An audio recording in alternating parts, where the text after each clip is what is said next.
So it's my pleasure to introduce my colleague on this programme, Jane, who's in the hot seat today and looking forward to presenting, taking the role of presenter in this session. And you'll be taking us through the ideas around what happens as we start to grow our organisations. How do we sustain growth and sustain that development within our businesses? So Jane, I know that you plan for this to be interactive. We've got breakout rooms set up and so on. And just a question, how would you like to take feedback from the group this morning, just so that we can set ourselves up for that? I think if anybody would like to interact or raise a question or suggestion, which is all going to be part of that, if they want to raise a hand, something or other like that, and if I don't spot it, Elizabeth, if you could just prod me in the side nicely, so to speak, remotely, then that would be great, because certainly I think people will have ideas. And it may be challenging, it may be a really good opportunity to get some interaction as we go along, but there will be some breakouts to be able to share. Okay, so as your colleague Jane, happy to be your wing person this morning and support Elizabeth. you, but handing over to you now. So thank you, Jane. Okay, thank you everyone, lovely to meet you all, and really all hope you've had a great weekend, and let's try and make it a good start to the working week. So welcome, thank you very much for that.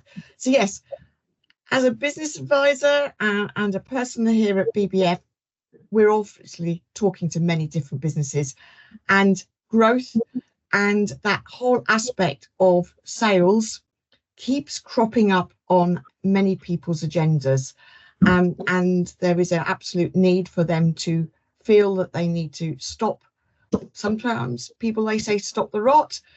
People are sometimes seeing declining sales. We're all seeing increased rising costs, and it's those aspects that we want to just talk about a little bit this morning. So what are we going to cover?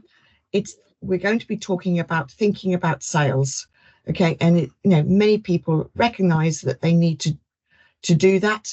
There's an aspect of, just an impetus sometimes for a business owner to just try and do everything faster, just to do more of it and go faster. But this morning, we're just really going to take a step backwards and to pause and to think about what they possibly need in that whole growth strategy. And we do talk about those kind of aspects of strategy to reflect on maybe what's already going on, what already has been done, and to share some ideas between each other and myself as to possibly what you could look at and do differently. And that whole aspect of sales, some of you love doing it. Some people do it very naturally. But equally, I think probably for a majority of people, it's one of those aspects of your business that you think, okay, I've got to put my sales hat on, and may well take us out of that kind of comfort zone. Okay. And you're not alone. And many business owners find themselves in that situation of they haven't come into running a business to be a salesperson, and you've developed the business, but you recognize you have to do it, and therefore it is actually out of your comfort zones. But probably within your business, you've already got a wealth of information, data, etc., and we often possibly don't look back at that and use that information to get some interest and get some pointers and to get some ideas as to what we possibly could do. So that's what we're also going to be doing. We're also going to be looking at our greatest advocates, your existing customers, the people who you work for, and these often get slightly overlooked in this whole process. So when we ask a question to a new customer, what's it like, and we say to some businesses, who are your customers? And they can say, well, it could be anybody. And we're just going to question that a little bit of, are you selling to everybody in the world, or it really is just one of those kind of need to focus a little bit. And one of those golden rules of selling for any aspect of business is to treat people or that business in the way that you would want to be treated yourselves. But you're not going to know everybody, but you really do need to get to know your customers. So we're just going to go through some of the basics about that growth strategy and about looking at sales and developing your business from here. Okay, so that's what we're going to be looking at. New customers, prospecting for new customers, and that little word slipped in onto the bottom, productivity. And that certainly is something that is coming up on the agenda for many people time and time again. Okay, maybe so it's time to think about sales. And this is about sort of define about how you may want to do it and having that purpose. Many times when we're looking at sales, we're looking at a long-term goal and strategy. And it's not just about, have you hit the sales number this week, but it's about that longer term piece, that strategy, that whole vision for the company. What do you want to do? Okay. So I think more than anything, we need to be consistent and communicate this within the team and the people around you. It's not just a one person job. You may have a salesperson in the business, but it really is a question about everybody within the business has a part to play in this. And therefore it's about you as leaders in the business communicating that to your people.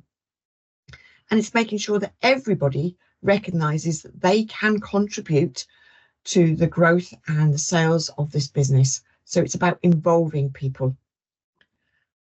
Nobody has ever said sales is easy, and many people think it is hard, but by breaking it down into smaller bite-sized chunks, we're going to try and make it a little bit easier by maybe having some small targeted actions that resonate with your customer base. And it's about making every interaction with your customers and clients important. We need to be asking questions and, more importantly, listening to the answers. Listening is absolutely a critical skill for both networking, relationship building, and something or other that I was taught very early on is that we do have two ears and one mouth for a reason. We have to listen more than we speak. So often salespeople just think they've got to sell, talk, and they don't actually listen to their customers. And we want to turn that around. So ask what the problem that your customers might be facing or your prospects might be facing. It may feel more like a chat that you're having with a friend or an acquaintance, but use it. And then maybe you can put a suggestion that might actually lead on to a different kind of conversation. And it may feel very weird, but inadvertently, you're actually selling your whole business, you're selling your whole concepts, you're selling your solutions. And it's about listening for those subtle clues and needs about what your customer may want. And at every point, encourage feedback from your customers. And at every touch point, your whole aim is about improving your products and services and tailoring your whole sales approach and your marketing messages. So it's what your people are saying. It's about listening to them about what do they even love about your products and services. Listen to that whole thing, listen to every aspect, every review, every bit of feedback, and use it to shape your messages back to people and potentially your prospects.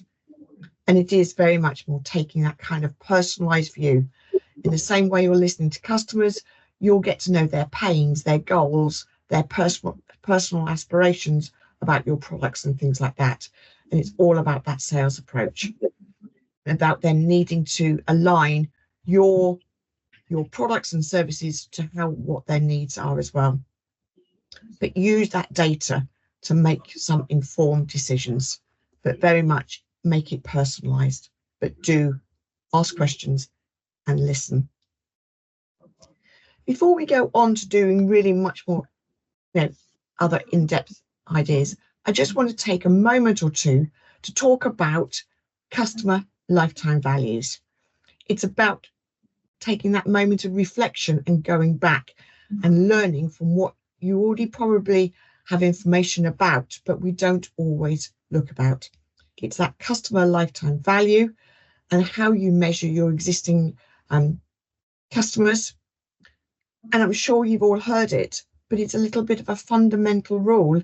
It's cheaper for the business, saving cost, to keep an existing customer and get them to spend more money than it is going out and looking for new customers. People think, business owners often just come to us and say, we just need more customers, we need more sales. And they haven't pressed pause and looked at what their existing customer base may well be able to offer them. So that's hopefully what we're going to do this morning. Customer lifetime value. I don't want to overtly go into too much detail. There's lots of information out there if you start Googling this, but it's about measuring how valued your customer is within your business. Okay. And it's about how you can increase that kind of value. So just think about some of these kind of things, and you'll need to go away and have a look at this. Look at your average customer value, and that really is just purely looking at how much people spend. It's evaluating this by multiplying the average order values by the number of frequent occasions that they order. So it's your average sales value and your average number of transactions. That's your customer value. Then you just need to look at your customer lifespan, estimated time that a customer spends from you. And I realize that this is different in some B2Bs and to B2Cs, but it's still, how long does a customer spend with you? Are they there for life? Are they there for 2 weeks, 2 months, 2 years? But that's all going to impact about the number of customers that you need to either bring in or how you can make a difference. And all of that is going to be coming about that customer lifetime value and spend. And there is an absolute understanding that the more you can increase your customer lifetime value, the more likely you are to experience growth. And it's very simple. If you just think of a simple situation, if a customer on average spent £300 with you, and they might do it 5 times a year, and they'd stay with you, let's say, for a 2-year period. So it's 300 times 5 times 2 gives you a value of £3,000. And if you could just adjust one of those aspects by just a small amount, you can increase your sales without actually having to do too much. And it is those simple kind of aspects of whether it is increasing the value of what they spend each time, the number of times they buy from you, or the length of time they can stay with you. And it is clear, keep those customers for longer is absolutely a fundamental rule. And if they can increase their spend, that's better. The frequency, even better. And if you just do some small little maths, a modest 5% increase in your customer retention rates, the value of which they spend, you can have quite an impact upon, a profound impact upon, not only sales value, but profit as well, because it is far cheaper keeping one of your existing customers than having to find a new one. So there's lots of information about all that.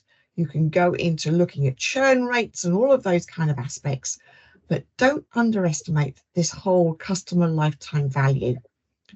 Do look at it. Do go away and do some research in your own right, because that's actually going to give you some greater insight as to looking back at what that data can provide and what information you can look at and gain from that from your own basis. Another one of those kind of simple rules is realizing that actually customer lifetime value is one thing, but customer acquisition costs, and that's the cost of actually gaining new businesses and new customers, and it can be very expensive.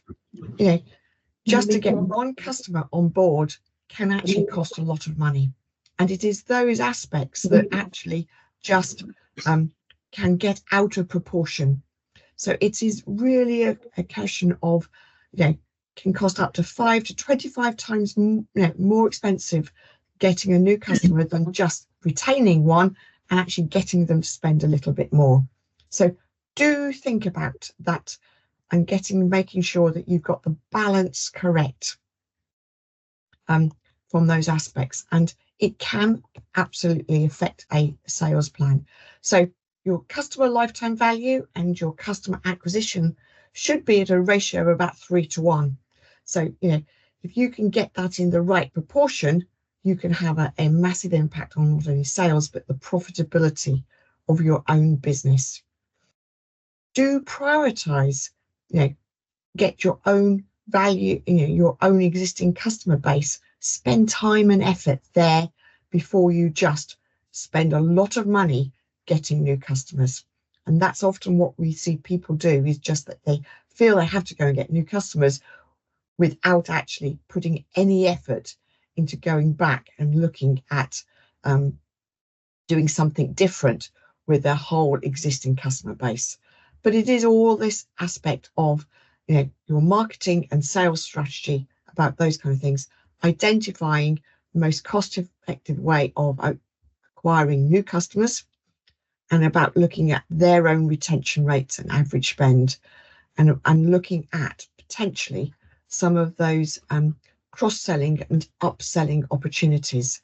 And don't underestimate those. And I'm sure within the people we've got here in the room this morning, there are lots of opportunities of how you can cross-sell and upsell, not only for your existing customers. And it's about that retention rate and average spend. How can you get people to go on and maybe increase their average spend?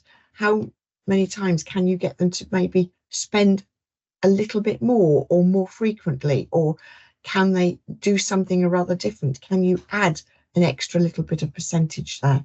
But do think about making sure that the balance is in favour of getting the maximum you can out of your own existing customers. And that's something or other going to be important on that basis. So in a moment, we're going to have our first breakout session, from that aspect. And we're going to, I'm wanting you to spend 10 minutes in a group, and I want you to share ideas and experiences, both on your own business, but maybe share some ideas with your other colleagues in that group about how you either have managed to upsell or cross-sell to your existing customers. Have you managed to increase the average spend with your existing customer base? What about the frequency of spend? Can you get them to spend a little bit more each time? And what about retaining that existing customers for a little bit longer? Have you ever looked at how long a business stays with you, a customer stays with you? And out of that discussion, which we're going to have 10 minutes about, I'd like you to share and come back to the group and maybe highlight 2 or 3 really good ideas that your group has thought, this is really worth and we need to share. So I'm wanting you to spend 10 minutes now in a breakout group talking about upselling and cross-selling opportunities. How have you increased your average spend, frequency of spend, and can you keep your customers for longer? Then one of you designated, can you decide on 2 or 3 ideas that you'd like to share with the larger group? And that would be the really good aspect this morning. So we all can maybe take a few learning ideas and opportunities with each other. Paula, does that are we able to do that? So we've got 10 minutes from now. Yes. Into those various groups. Are you able to do that, Paula? Yes, I'll open it now, so you'll all start arriving automatically. Thank you. Hello, everyone. Are we all back? I think so. Hopefully that generated some ideas and some thoughts between you all, and hopefully it was relevant to every business of every type we probably have here within the room. So would anybody like to go first? Who is any? Have we got any volunteers to go first and to share some ideas, please? Right, James, are you able to go first there? Yeah, I can. Yes. We had a great conversation about adding new products and expanding product lines. So keypads or Portaloo sort of products which sell to existing clients just to increase their spend, and also understanding clients' needs for services, getting to know what they got coming up, where you can add value or introduce a product to. Yep, absolutely. And in that group, did you talk about those existing services to your existing client base? Does everyone know, as in your customers, do they truly know what your complete offering is?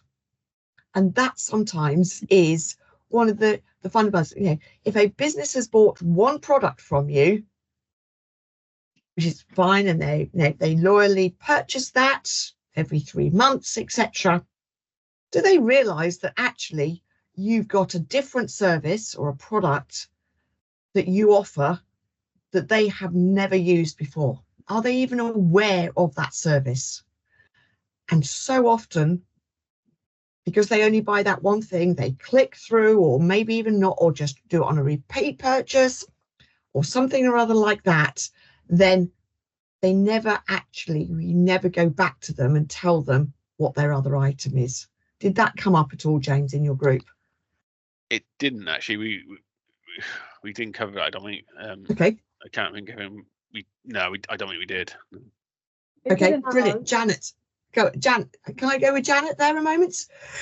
It didn't ask, but it's actually David. But he wants me to be his spokesperson for his pest control. But he is exceptional at that. He'll go in and be fixing one piece, but while he's there, he might convert them onto a service agreement or look at some prevention or long-term fix. Or so he will cross-sell or upsell a number of his services or get them tied into a service agreement. So rather than just going once and leaving that customer, he's always going in looking at how he can cross-sell and upsell or retain that customer for other services. So he seemed very exceptional at that. Excellent. Well done, Dave. Any other thoughts, Janet, that you want to bring from your group as to any other ideas about that kind of cross-selling, upselling? We talked more about how we increase average spend. And I was saying that at Delilah, we put in a minimum spend is required to get free shipping. And therefore, we give a little countdown both to our stockists and salons that they have to spend a certain amount to get free shipping, but also on our website.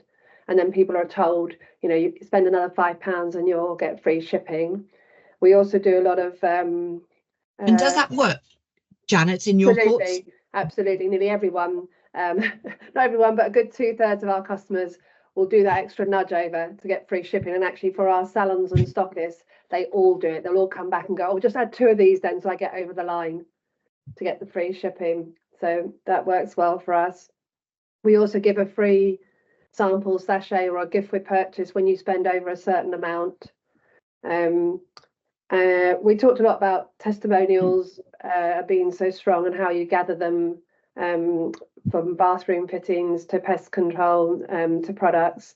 And we also talked about how, from my point of view, something I'm working on at the moment is when people need to repurchase a particular product.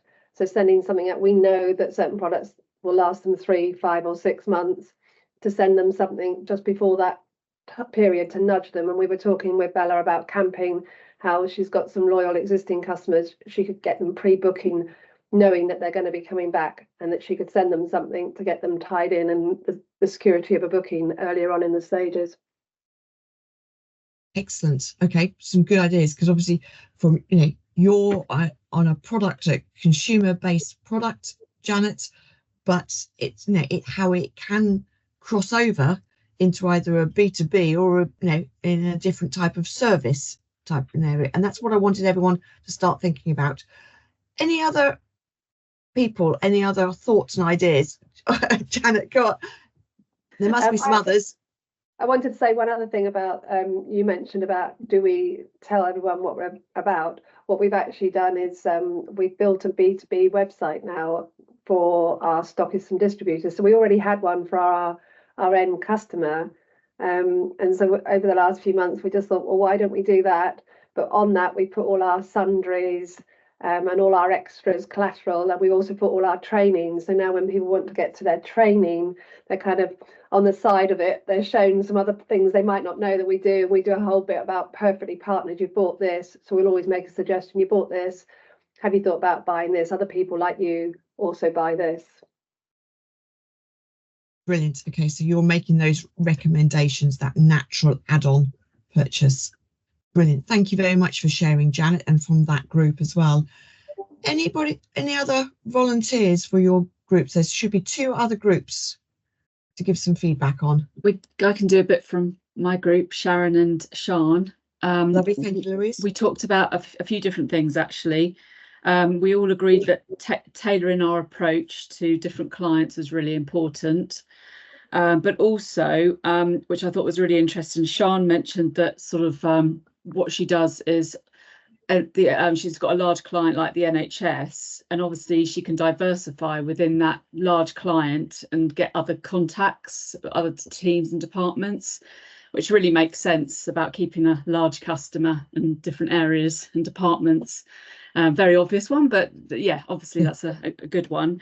We also talked about how sort of bringing our products to life with events and things was a really powerful way to kind of sell, but not in a hard sell way, in a softer sell kind of approach. And Sean was also mentioning about she'd gone out to existing clients about events coming up. So if they know Ascot's coming up, then they'll target, people about Ascot or other large events, which again makes sense. And then we're also talking about sort of referrals with Sharon as well, sort of referring between clients and stuff, and having a good reputation to be able to do that is really important. So yeah, lots of bits and pieces. Thank you.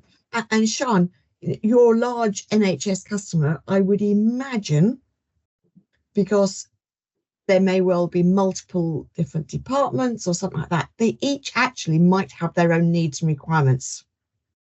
Yeah, so it's exactly that. So it's a way of us diversifying our business as well. So, you've got a bit of insight from people that are working within the NHS as well. And they'll say, this department's actually really struggling. They need drivers to, move their broken ambulances around and get them fixed and all the rest of it. And we can just find that contact, the decision maker of that area, and say, we've got 100 drivers that could work on this project. Do you want them? So it secures our small business, but it also helps, us being proactive really helps the client as well. And I think they appreciate that. Yeah. And that's this aspect of listening and observing those tiny little bits of nuggets of information, and actually thinking that we can use that to actually apply for something else, or have a thought about it. And it's that whole aspect of involving the whole team. As I said fairly early on, it's not just an individual person who has sales in their title that are involved in sales for the business. Probably every member of the team from a small business has an input and a part to play. And it's that whole aspect of bringing everybody together to recognise that they all have a responsibility and involvement, and equally for them to know what their whole goals and strategies are and things like that. So that's a great involvement. Somebody could well have picked up, as Sean indicated, that there's a shortage in one department, and actually we can turn that into a sales opportunity if someone recognised it, but they have to be listening to the customer base in the first place. hopefully there's one more group able to share, if that's possible. Josh has got his hand up as well. Josh? Yeah, I think that remaining group is me and Pete, who Okay, must brilliant. be so sick of me by now. I think we've done 2 of these peer engage sessions, and he always ends up speaking to me. So yeah, thanks, Pete. Yeah, interesting about that. Everyone within a business has a role to play. I mean, the number of times I've had to deal with someone in accounts who just loses the way, and then suddenly you're stuck there in an awful position as a customer.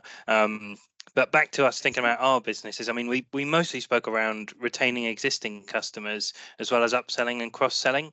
The upsell and cross-sell examples we found really talked about increasing average spend and frequency of spending. So for Pete's business, he's predominantly based on the communication side, but they had so many connecting services like sensors and things which people wouldn't necessarily know about. So we kind of talked, I know Janet spoke about that too, but from Pete's business side, that involves the engineers, the sales team, everyone who interacts with the customer, really paying attention, listening to their needs, and obviously not the oversell of just like verbal diarrhea of his literally let's list the entire product offering, but listen to what challenges they're focused on as a business, keep the frequency of interactions up, so then you can obviously offer bespoke solutions for them. We also spoke a bit more from my side. One thing which we do within the curtain track system side, obviously, predominantly for customers, they don't grow new windows in homes. We sell premium products, so they tend not to need to replace them. If they do, then they probably have already been upset with us at that point. So we're more talking about training our business to business customers who then sell direct to homeowners. And one thing which we found we generated a lot of interest and a lot of upselling potential from was training sessions. We'd bring in the entire teams. We tend to sell to smaller businesses. Even when they're one of our larger customers, it tends to be the more junior members of the team who sell these products. And we're talking about expensive automated electric systems. There's a lot of a scare factor in there, a lot that could go wrong. So with training and getting the business to spend some money with us for training, then put it as a credit on their account, and you financially incentivize them to sell more as well. So yeah, we saw a bit of traction that way too. Okay, so that's brilliant. Okay, so you're actually, upskilling your customer base to be able to promote, but that's an existing base, and it's about making them more knowledgeable about your products, and it's about then, oh, I didn't realize you did that as well, and it's about upskilling that. So there's lots of opportunities, and I just wanted to take that opportunity to really relook, and I think it can be applicable in so many different scenarios about stopping and pausing and thinking about your existing customer base and actually making sure that we do give them the opportunity to think about how we can upsell and cross-sell to our existing businesses, increase that average spend and frequency, and how we can keep those existing customers for longer. And and nobody's has said anything, and it may be the case, have we ever had that situation of, insurance is a classic one. Are you ready to leave us? Ever had that, and you click the button yes, and somebody offers you something or does something or other like that, and you then are able to keep, that business often is able then to keep that customer for longer. And that's a classic example of, that approach from insurance companies. Could that actually apply to your own business? Something rather like that, are we just happy to let a customer drift away without actually working hard to keep them? So hopefully that has made you think a little bit this morning, if nothing else, how that actually applies to your own business, your own situation and circumstances. So this is all about, increasing sales with those current customers. It absolutely is about working at boosting that customer retention. Really get to know and understand every aspect, their behaviors, their desires, their likes, their dislikes. Know them, know your customer base inside out. Do they know everything about your whole array of products and services?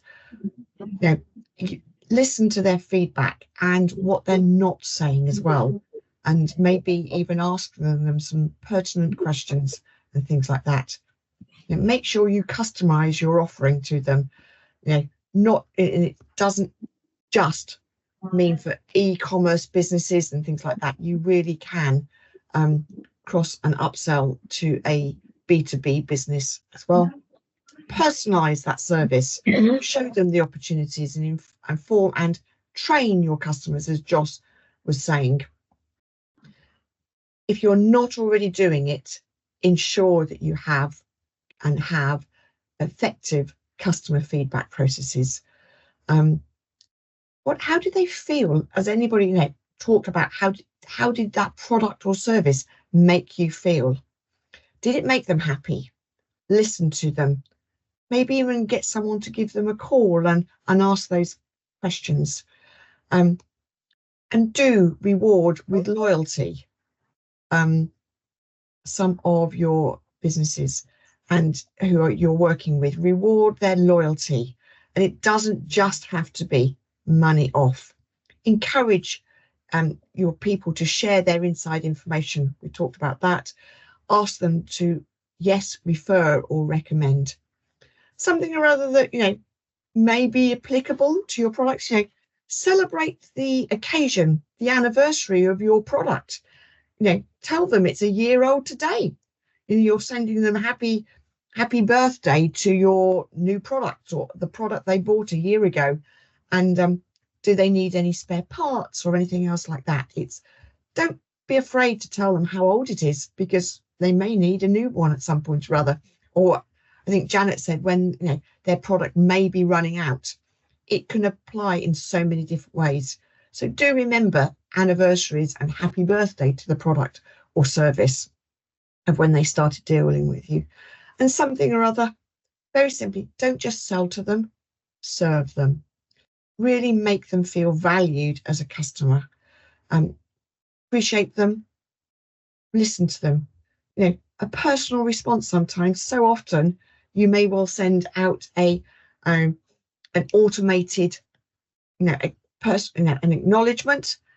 Does anybody write on there and say, thank you, Joe, great to have another order from you.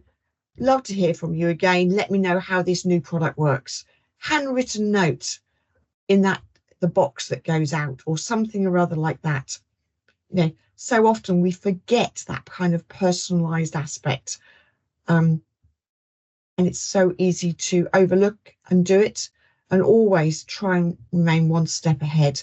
But just remember, don't just sell, serve your customers. And if you can remember some of that, then you're really on the way to making sure that you can increase your customers and retain them and increase their spend. Okay, so having said all that, sometimes we just have to go out and get new customers, and that's where it can get costly and time consuming. But as I said before, know who you're aiming at. It is so often, people say to us, oh, a customer could be anyone. Really? And I would say, focus down onto a specific type of customers.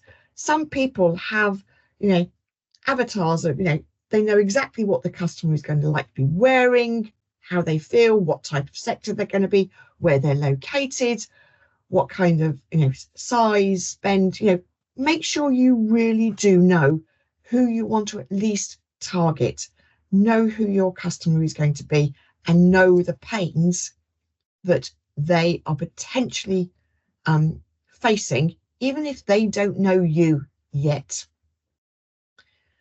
USP, unique selling point, it's such a fundamental, but does everybody in your business know what your unique selling proposition is and why somebody should buy from you and not your competition? Does everybody in your business know that? And also start to think like your customers your new customers potentially will be thinking. Be where they are likely to be. Be where that they are likely to go for their own customer base, because you need to get in front of them. So they are going to be trying to sell to their customer base. So you need to be going there and mixing and involved in their own network. We know people buy from people. It is an old adage. It's all about trust and confidence. And that aspect comes through listening and then acting quickly to what they need. In one of those breakout groups, someone mentioned absolutely referrals. So you need to be exploring all avenues and encouraging all types of referrals from your existing customers. Has anybody actually asked for an introduction? Use LinkedIn to actually look at your own customers, your existing customers, and find out maybe who they're mixing with. Could one of those be one of your customers potentially? And maybe you should be asking for an introduction. So it's all about that. But definitely listen and to them and what they're saying. Yes, create packages, deals, free trials, all of those kind of things. If they're interested in one thing, they may well be interested in another. And it's something or other for new customers. It's not just about features and benefits, but something or other you may want to be considering is think about what is the outcome of the benefit. If you think, as a result of using your product, it saved them X amount of time, what would they do with that 4 hours of time saved? It might be that they have, for another business owner, it might be that they're not forced into working for a full weekend. And what did that mean for a business owner? They were able to, use your software, and it meant that they weren't having to work every hour. And it meant that somebody or other could have an evening off, a weekend away from work. It's that outcome of that benefit. And that sometimes is the bit that sells a product or service. Do something or other different, noteworthy, not just shout louder. Don't just send out more emails, but do something different. How many have actually reverted back to maybe sending a personalized letter? Yes, it costs something or other. We know gaining new customers actually is costly, but maybe an actual letter that arrives in the post. They're more likely to read it. Don't be afraid of those kind of things. I'm sure we've all seen funny videos or unique ways of different products. A little emblem or something or other like that. Can that work for your kind of product or services? But do listen to them. Listen to understand timescales as well, which I'm sure you're all aware of. But think about something or other a little bit different in all of those aspects. So that's all about new products. We're going to have another little breakout session if we can. And I want you to this time quite specifically think about, have you got ideas about sharing about and learning about new customers? So I'm looking for ideas on winning new customers, which you're hopefully going to come back and share with. But I also want you to start and think about, has anybody started to use maybe some software that has helped them improve their own efficiency of that sales process? And any ideas about helping to reduce sales bottlenecks in any way, shape or form? So this breakout session is more about ideas about winning new customers, and also sharing any thoughts, ideas. Has anybody had any experiences about where they've started to use software to help their efficiency of a sales process, or that might well have helped them to reduce a bottleneck within their whole sales process? So hopefully we're going to break out now. I would suggest, looking at the time, we probably have about 7 minutes, Paula, 7 minutes, if that's about possible, something or other like that. in those groups and come back ready to give us some feedback about and share with those if that's possible. That'd be great. Thank you, Paula. Okay, opening now.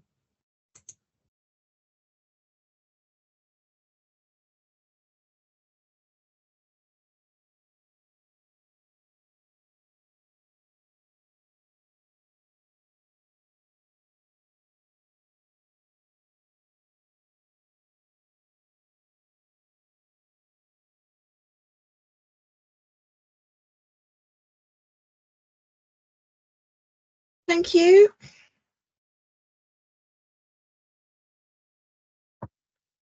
Caris, I think, said that she needed to go. Is that correct? Yeah, so Caris leaves. She's probably gone already, actually. Yeah. I'm back between 11:30 and 12. Okay, fine. Okay. But she'll have the link. Yeah. In her calendar, so that should be okay. That's good. That was bad planning, wasn't it? Josh and Tom together again. I have to remember that. Oh, it's not Josh and Tom, was it? Sorry, it was Josh and Pete, I think. Yeah, it's Josh and Pete. Yeah. So from my group, we've only got Tom, who hasn't. Yes, just Right, Tom who yeah. hasn't showed up today. Yes. Yeah. I've not heard anything from him, have we? No, I've been in my emails. I've not seen anything unless he sent something through to Laura. Yeah, Which I would say I won't know. I saw him last week, and he didn't send Up anything for in. it. Okay, Yeah. something must have cropped up, maybe.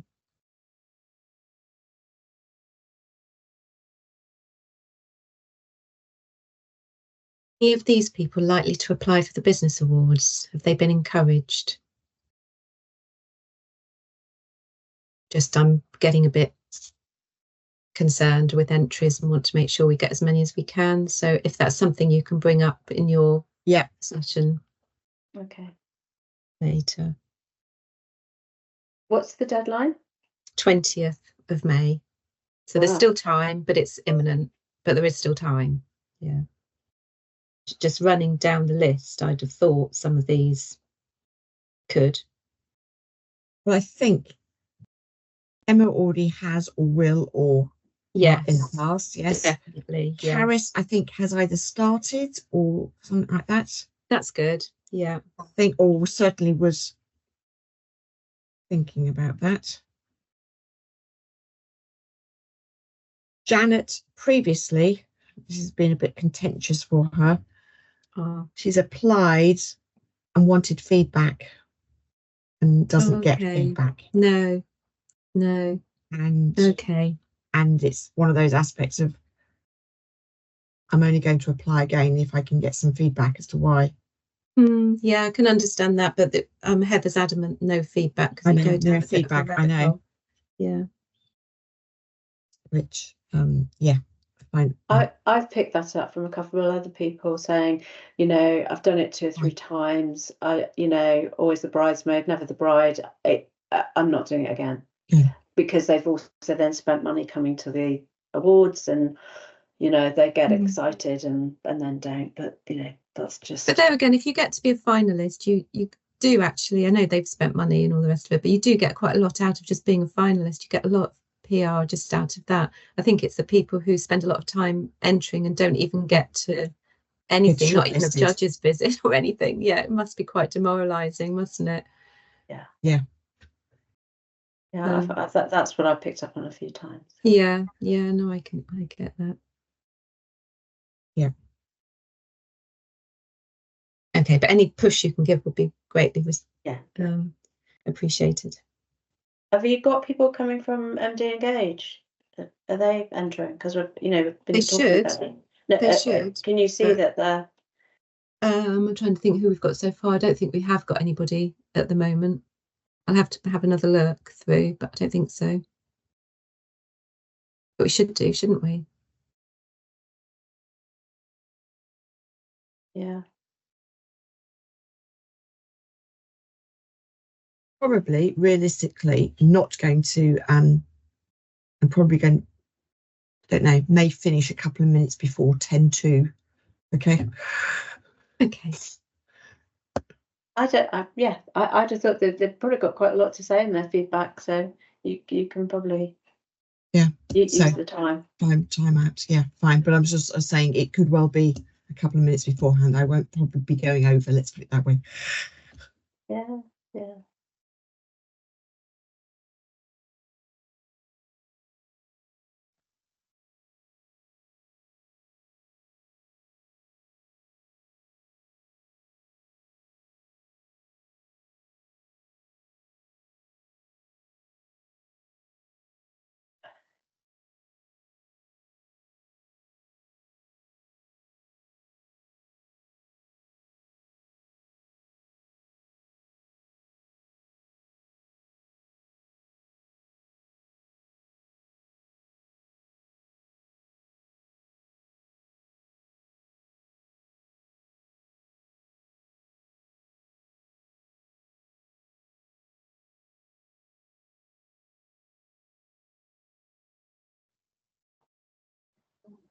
Okay. Welcome back, everyone. Good to see you all. Okay, so this was all about new products, how to sell to new customers and things like that. So talking about that new aspect, trying to find new customers, and also hints and tips and ideas about any software, any opportunities for making efficiencies within the business. So is anybody able to volunteer to go first from their group? I can, Jane, if no one Love else it. will. Thank you, James. We started off looking at improvements and efficiencies, and we were talking about on ordering from websites and taking payments off websites to cut down admin in the back office, to smooth the process that way, along with sort of a chat box on there as well to help people navigate different bits. We started there, and then we moved into looking at new ideas. And being visible was one, or being out with professional contacts is what I suggested. But we found that bit the harder bit, looking for ideas to win new customers. That was the bit we found harder. So when you talked about being visible, is that in what respects, James? I think that was my point, was just being out in the community, talking to other professionals or talking to business owners, so they know who and where we are when they need us. Yeah, being that forefront of mind. I need an accountant. There's one person to go to, things like that. And that's all about raising that whole business profile.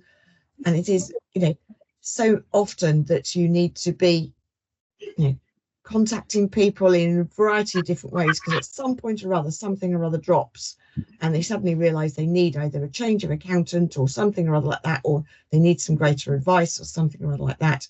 And they need to be instantly thinking, I need to go to these people on that spur of the moment, bringing it from the back of their mind to absolutely the forefront of their mind. So it is about raising profile, making sure that you're there at every opportunity and things like that, that when that is the case. So, and was there any specific opportunities or software that was helping that improve that payment process, that back end process of that sales aspect, or was it just recognizing that that is an area that you need to do? No, I think there was some specific software which was designed and made by a third party for the business we were talking about. Yes. Does anybody want to name the product that anybody's been using in that? I don't know who else was in your group, James. Dan and Tricia. Any thoughts, Dan, Tricia as well? Tricia, you're on mute if you were trying to talk. So it was we've always had you could always order online, but we bought new software through our website and our software provider, which is a specialist one for the industry, to enable customers to place their order directly on it, goes straight into our operations screen, and the payment goes straight into our bank. So it's eliminated a lot of admin, and it's reduced bottlenecks with the phones, because when you have a business that's a sort of smallish medium business, it seems to be famine or feast on the phones. They're either ringing all the time and you can't answer them, or they're dead. So you don't know how many people to employ to man your phones. This way, it deals with that bottleneck because people just go online, place their order, and it pops up in front of us in the information box as if we put it on ourselves and the money's in the bank. So it's a really, really good way of increasing efficiency and reducing our time in the office. And for people that like to work outside of office hours, they can order their skip at 2 in the morning if they want, and it's done. So I found that a real improvement for us. Okay, that's great. Thank you very much, Tricia. And yes, you're gaining then hopefully new customers because you've made it easy for them to place that order when they particularly want it, be it either 2 o'clock in the morning or something like that. Okay, that's great. Thank you very much, James and Tricia and Dan on that one. Anybody else got some thoughts and ideas of winning new customers or helping with that efficiency aspect? Emma. Yeah, I shared some software with my group. It's called Maybe Tech. And I spent a couple of weeks ago, I spent a very, very productive couple of hours with Caris. I'd highly recommend that. And she posed some challenges to me as to where I could improve my marketing. And this Maybe Tech kind of looks like a bit of a solution to that problem, where I need to catch people further up the sales funnel. We're always pitching to people, come and book a quote, call us for your no obligation quote. We're not catching people earlier when they've got like the aspiration of a bathroom and they're thinking about the process and how they would go about it and what products they might include. So I've been working hard on that, as well as things like email journeys to warm up leads to the point and really just capturing them much further up the funnel before they turn into a quote. And then this Maybe Tech is somehow grant funded.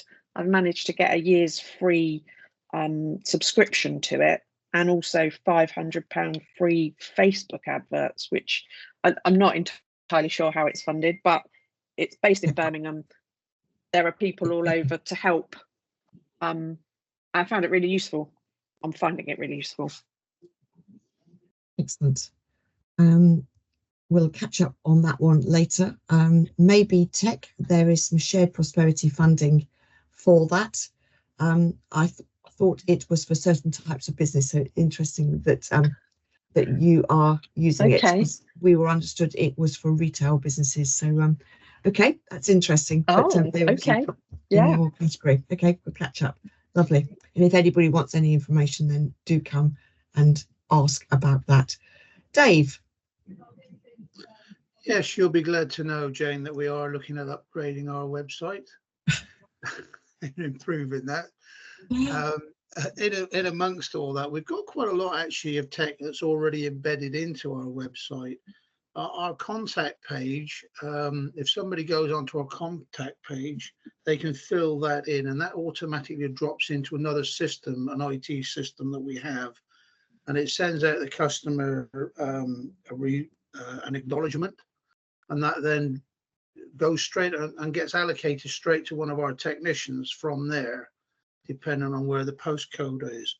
The other thing that we're having put into, well, the other thing that we've got, which may help you, Tricia, is we have what we call a VoIP system for our telephones, so that if somebody phones the number, it can ping out to as many people as you want to their mobile phone, so that multiple people can answer that individual call. So it's the equivalent of having a call center, really, but there can be anybody anywhere within the country can deal with that. So you could have half a dozen people answering calls just from that system. So you're not going to get people missed calls, that sort of thing. What's that called? It's a VoIP system. Voice over the Internet Protocol is the actual system. It's very cheap and cheerful to run, very easy to set up. You can have that set up in no time at all. The other thing that we're having embedded into our new website, or we're looking at, is a QR code system, which is requesting people to provide us with testimonials. It's quite a, you can do this quite simply, but we're going for one that's a little bit more upgrade than that, whereby if somebody goes onto that QR code, it automatically asks them to give us a testimonial. That will then get populated to our website straight away. It will also get populated to all our other social media channels. So that one testimonial, we will get the maximum bang for our buck on that testimonial, and it can go out to several sites. So that's another thing that we're doing, and that's going to work very well as well. So there is a lot of technology out there which will streamline a lot of these processes, and also ask for that. Having been on here this morning as well, I'm thinking that perhaps we could also use that QR code to ask people to fill in a little survey, asking for ways that we can improve our service or how they feel we've done. And I think I'll probably look at getting that done.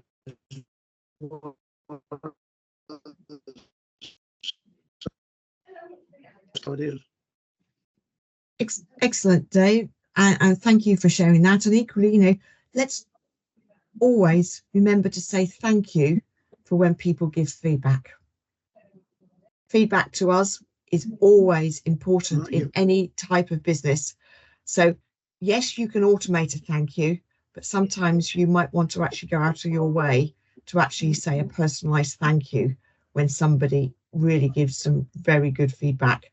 Or equally in reverse, when someone maybe offers a tiny bit of criticism, or it obviously didn't satisfy them 100%, maybe we should ask the question why, and could we have made it any different for them, to see whether we can either entice them back again or actually see if we can improve the service as well.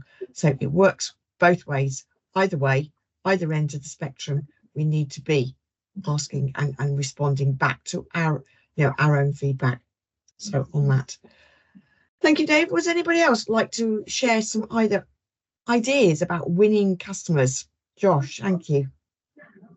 Yeah, thanks. Well, really nice segue in, because Dave was talking about VoIP services. That's what Pete does, and Pete and I were back in our trouble double, if you like. Double trouble. So yeah, if you want any help with that one, Trisha, I'd suggest speaking to Pete.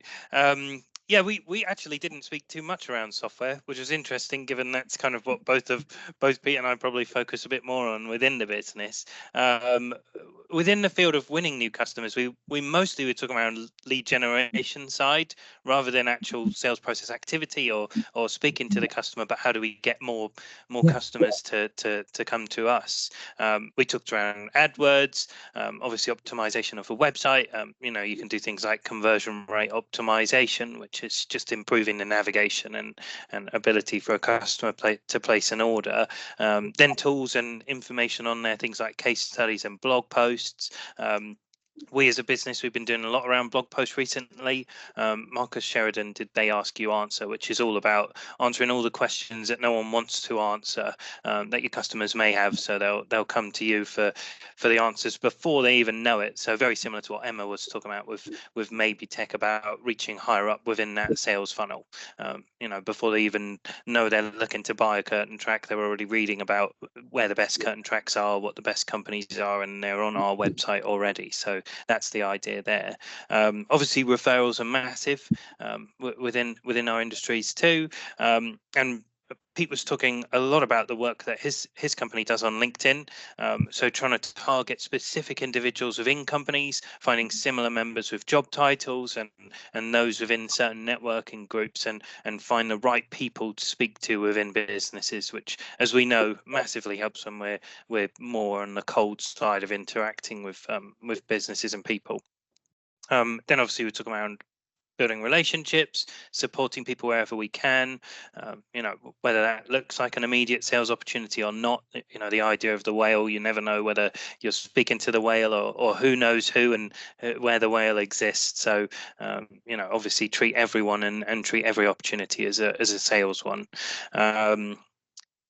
Yeah, and then another thing which I added, which Pete and I didn't get a chance to talk about, but one of our stances for sales is we're very happy to be the backup supplier. If you can't win the business there and then, that's okay. You know, the second best thing is to be their backup supplier when things do go wrong. You know, obviously you hope things never go wrong within a customer's supply chain, but if they do and you're there to support, then obviously that's beneficial. Yeah, so that was it from our side, Jane. Josh, thank you very much. Some great ideas about, just reminding ourselves of all those things that we can do about winning new businesses. So thank you for that. I think there should be one more group, I believe, unless I've lost count.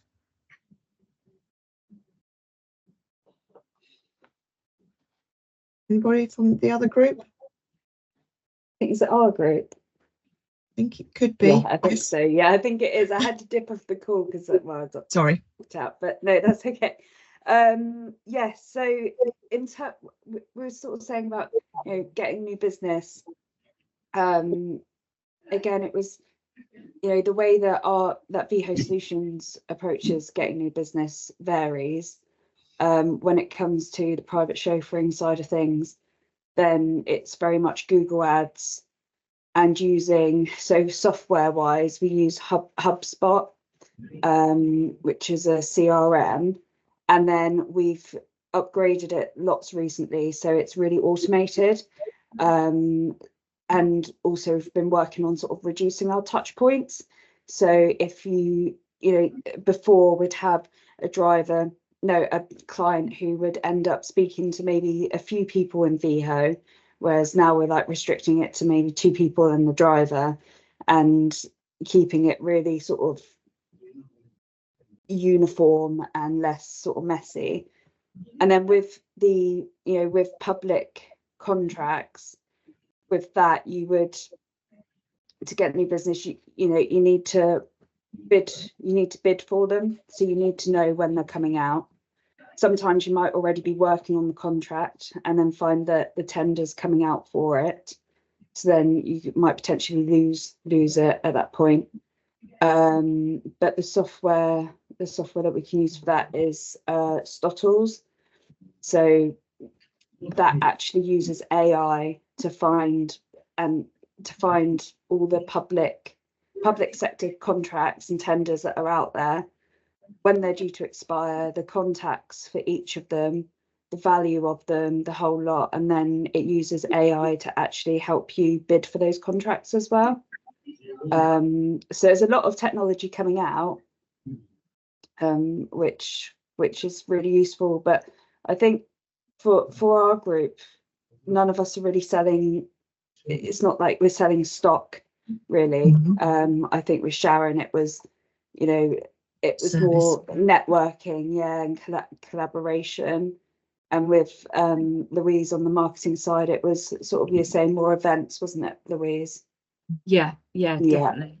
Yeah, so it varies from yeah, absolutely. So, but all of those aspects that are about involving people and getting them to either attend an event or finding, making sure that they are aware, and that awareness is all part of that sales whole process. It's not just one aspect. Yeah, it is one aspect, but it is, you are selling an event even with a small s, to getting people to attend and things like that. So hopefully that's given you some ideas about gaining new customers and things like that. And we've started to think about that whole process of, can we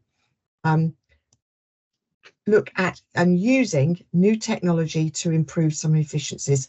And I just really wanted to sort of emphasize that, because today it's well understood that there is an awful lot of automated process around at the moment, and AI can start to make an impact on that sales process. It's never going to take away that personalized aspect, or if it is, then we need to be very careful about that whole aspect.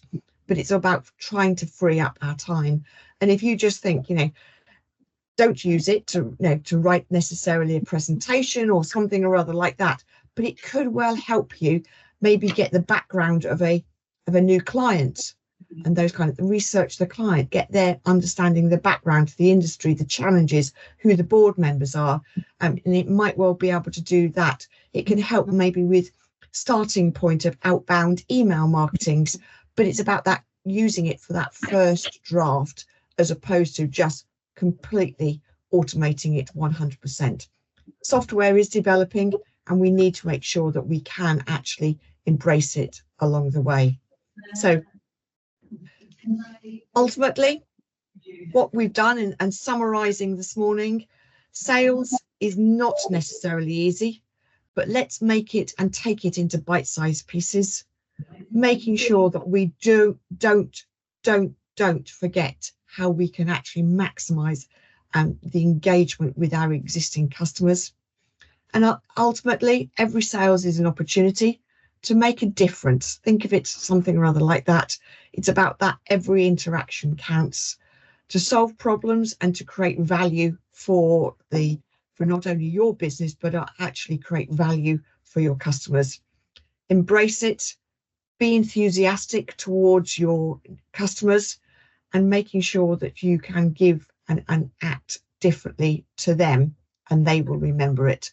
Be confident, gain trust, have some passion and a little bit of determination, because ultimately, yes, we all get those no's, but every time you get a no, learn from it and understand how you can get closer to the next time that you're saying yes to someone. So hopefully that's helped. It's raised that whole aspect of sales that sometimes we know is a bit of a challenge, doesn't necessarily always come easily, but hopefully it's made a bit of a difference to your day, your week, your business. So thank you very much for your time this morning. And I think it's now very much of a break. If I remember correctly, Elizabeth's group, you stay here effectively on this link. And my group, you hopefully have got in your inbox a meeting invite for another session starting. So my group, if you could finish this and start again on the meeting invite, and Paula and I will stay here for a moment or two just to make sure whatever on that point of view. And thank you so much for your engagement and your input. And thank you, and have a good second half of the session. Elizabeth. Thank you, Jane. Thank you, Jane. Thank you very much. And I'm sure you've set up a lot of conversation and ideas and thinkings, which will continue.